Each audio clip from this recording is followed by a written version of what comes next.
Misa zo kushabirisha barisa witware MBARARA wahumwire Paulo Bakyenga ofirizo baryanyo mwebazyo nezigendo misho mwitware ryona kanda hari Nyamitanga Cathedral. Reverend Father Deusdedit Bukenya owabire Vika General witware MBARARA nuwe yayebembere kitambo cya miso mwebazyo gu sibe mukamaranga wetu yitwe abaikiriza Kristo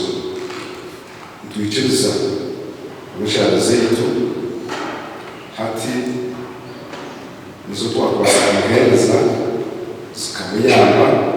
zikamusya umwanya w'ubuki yagira ngo Bakyenga akakoragibera kumushabwa okurugera harakatiscyum no kwikiriza ku rungemeramo yeyo busaseredoti hamwe no bwa bishop erimo kugaba amasakaramentu okushomaza misa hamwe no kwegesa abantu kuyashobora kurungi abantu ikigambo cy'abakama kandi akarongoza kamanisa ruhanga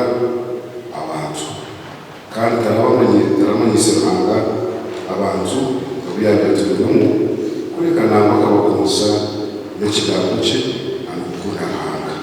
ngo ayambira abantu bingi na munongo mukurabira mutandika amashomero amatendekero gahiguru hamwe n'amarwaro. Father Bukenya yayongera yashaba bikirizo kweta mukama bakareka kushobangirirwa ahabo kutwarwa kwa Aakibiishopu Bakyenga kandi abamwegereho kwikiriza ku rungemeramo yabo buri muntu mu rumo gwa rukora shireye kwegera ari ubusukirwe kuyobora twakiriza imirimo yitu twakiriza ubutumwa bwitu umuntu w'umurimo we umukama yawese tukabukiriza kunji ubabe nakiriza imirimo y'uburisa imirimo y'ubusaseredoti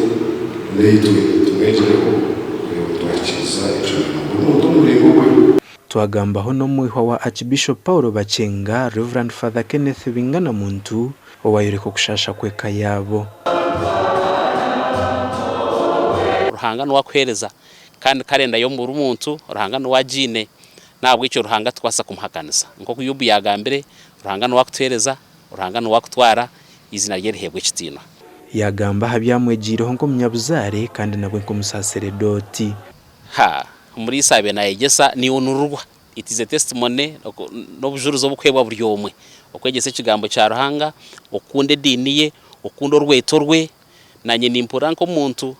namuchallenge tinkumanya konka ruhanga no wakutweta yabo kuba umurisa ahire y'amagarage